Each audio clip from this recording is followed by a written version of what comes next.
Hello friends, welcome to Tamil daily kitchen recipes. இன்றைக்கி நம்ம கிச்சனில் புதினா புலாவ் எப்படி செய்கிறதுன்னு தான் பார்க்க போகிறோம்.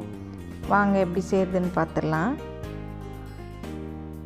கொஞ்சமாக கொத்தமல்லி எடுத்துக்கோங்க, 2 கையளவு புதினா எடுத்துக்கோங்க, 2 பச்சை மிளகா, 5-6 பல் பூண்டு, கொஞ்சமாக இஞ்சி எடுத்துக்கோங்க. இது எல்லாத்தையும் ஒரு மிக்ஸி ஜாரில் மாற்றிட்டு ஃபைனாக பேஸ்ட்டாக அரைச்சி எடுத்துக்கலாம். கொஞ்சமாக தண்ணி சேர்த்துக்கோங்க, தண்ணி சேர்த்து அரைச்சிக்கலாம். பாருங்கள், இந்த அளவுக்கு அரைச்சி எடுத்துக்கோங்க. ஒரு குக்கர் எடுத்துக்கோங்க. குக்கர் சூடானதும் 2 டேபிள் ஸ்பூன் அளவுக்கு எண்ணெய் சேர்த்துக்கோங்க. எண்ணெய் சூடானதும் 2 பிரிஞ்சி இலை, 2 ஏலக்காய், 2 கிராம்பு, 2 பட்டை, ஒரு அன்னாசி பூ சேர்த்துட்டு 2 வெங்காயம் இந்த மாதிரி நீல வாக்கில் கட் பண்ணி சேர்த்துக்கோங்க.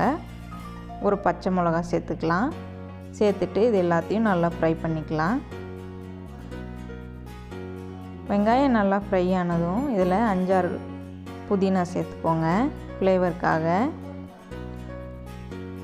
இப்போ இதில் ஒரு பெரிய சைஸ் தக்காளி சேர்த்துக்கலாம். இந்த மாதிரி கட் பண்ணி சேர்த்துக்கோங்க. இது நல்லா வேகட்டும். இப்போ இதில் நம்ம ஏற்கனவே அரைச்சி வச்சுருக்க பேஸ்ட்டு சேர்த்துடலாம். புதினா பேஸ்ட்டு சேர்த்துட்டு ஒரு 2 நிமிஷம் நல்லா வேக விடுங்க. இது பச்சை வாசனை போய் நல்லா வேகணும். இப்போ இதில் கொஞ்சமாக மஞ்சத்தூள், கொஞ்சம் தனியாத்தூள், காரத்துக்கு ஏற்ற அளவுக்கு கொஞ்சமாக மிளகாய்த்தூள் சேர்த்துக்கோங்க. நான் ஏற்கனவே மிளகாய் சேர்த்து அரைச்சிருக்கோம், அதனால் பார்த்துட்டு சேர்த்துக்கோங்க.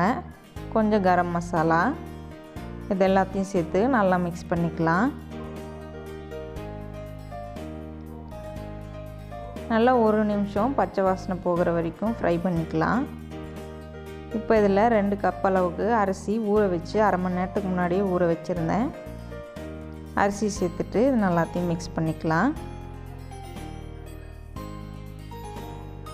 2 கப் அரிசிக்கு 4 கப் தண்ணி, அந்த அளவு எடுத்துக்கோங்க. 4 கப் அளவுக்கு தண்ணி சேர்த்துக்கலாம். தண்ணி சேர்த்துட்டு தேவையான அளவு உப்பு சேர்த்துக்கோங்க. நான் இன்றைக்கி ஒரு 1/2 டேபிள் ஸ்பூன் அளவுக்கு நெய் சேர்க்குறேன். டேஸ்ட் இன்னும் கூட நல்லாயிருக்கும். நீங்கள் தேவைப்பட்டால் சேர்த்துக்கலாம். சேர்த்துட்டு இது 2 விசில் மீடியம் ஃப்ளேமில் வர மாதிரி வச்சுக்கோங்க. இப்போ பாருங்கள், 2 விசில் வந்துடுச்சு. அரிசி நல்லா வெந்திருக்கு. புதினா ஃப்ளேவர் சூப்பராக இருக்குது. இது எல்லாத்தையும் மிக்ஸ் பண்ணி விட்டுக்கோங்க. நம்ம புதினா புலாவ் தயாராகிடுச்சு. நீங்கள் தேவைப்பட்டால் கேரட், பீன்ஸ்லாம் சேர்த்திங்கன்னா இன்னும் கூட சூப்பராக இருக்கும். இந்த வீடியோ உங்களுக்கு பிடிச்சிருந்ததுன்னா ஒரு லைக் கொடுத்துருங்க. நம்ம சேனலை ஃபர்ஸ்ட் டைம் பார்க்குறீங்கன்னா மறக்காமல் சப்ஸ்கிரைப் பண்ணிக்கோங்க. உங்கள் ஃப்ரெண்ட்ஸ் அண்ட் ஃபேமிலிக்கு ஷேர் பண்ணிக்கோங்க. தேங்க்யூ.